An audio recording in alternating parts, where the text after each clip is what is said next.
All right, today we're jumping into a really huge idea from our source material. It's the claim that there's one single illusion at the root of pretty much all our problems. I mean, it's a pretty bold claim, right? So let's unpack what that actually means and why it's so important. So the source material just cuts right to the chase. It poses this incredible question. What if all the conflict, all the fear, and all the pain we experience could be traced back to just one single fundamental misunderstanding? And here it is. The answer the source gives us: the root of all suffering is a belief in separation. Now, we're not just talking about feeling lonely here. The source defines this as a deep core belief system. The idea that you are you over there, and I am me over here, and we're totally disconnected. In fact, the source calls this the most persistent lie in the entire human experience. Okay, so if believing in separation is a lie, what's the price we're paying? I mean, what does it actually cost us to live inside this illusion every single day? Let's take a look at the consequences.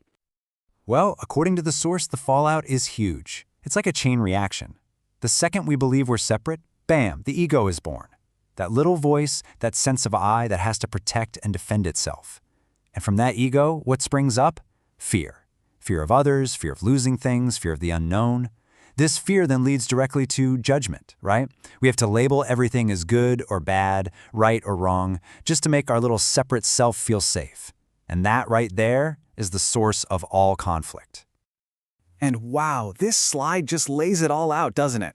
On the left, you see the world defined by separation. It's driven by fear, totally dominated by the ego, and it's filled with constant judgment. But then you look at the other side, the alternative, the source proposes. A life lived in unity. And what does that get you? Sovereignty, a deep sense of connection, and real, genuine peace. It's a pretty stark contrast. So, this is where things really start to shift. This is the big turning point in this whole thing. If separation is the great illusion, then what's the truth? This is where the source introduces this absolutely central concept, the God-Mind revelation. And here's the thing you really need to get. We don't have to live in that state of fear and judgment. The source makes it crystal clear that this illusion of being separate, no matter how powerful and real it feels, is not the only reality available to us. There is a totally different way to see everything. And here it is. This is the absolute core of it all, straight from the source. The one true reality is a single, unified consciousness. Think about what that actually means. We're not these little separate islands running around. We're actually all just parts of one single thing, experiencing itself through billions of different perspectives. Everything and everyone, all part of one giant field of awareness. And the name the source gives this whole thing? It's the Godmind. This is presented as the fundamental nature of reality itself, and it's not some far-off thing in the sky, you know? It's the very fabric of existence that this illusion of separation is hiding from us. You know, this next point might be one of the most powerful ideas in the whole text. This isn't about going on some grand quest to find something you don't have. The source argues that this connection, this unity, is already who you are. It's your true nature. The real work is just remembering what we've somehow forgotten. Okay, I know what you might be thinking. This all sounds a little out there, right? A bit abstract. But that's the cool part. The source doesn't just leave us with the theory. It gives us a real, practical path, a how-to guide for shattering this illusion in our own lives, so we can experience that connection for ourselves. And the steps themselves are actually surprisingly simple. First up, intentional breath.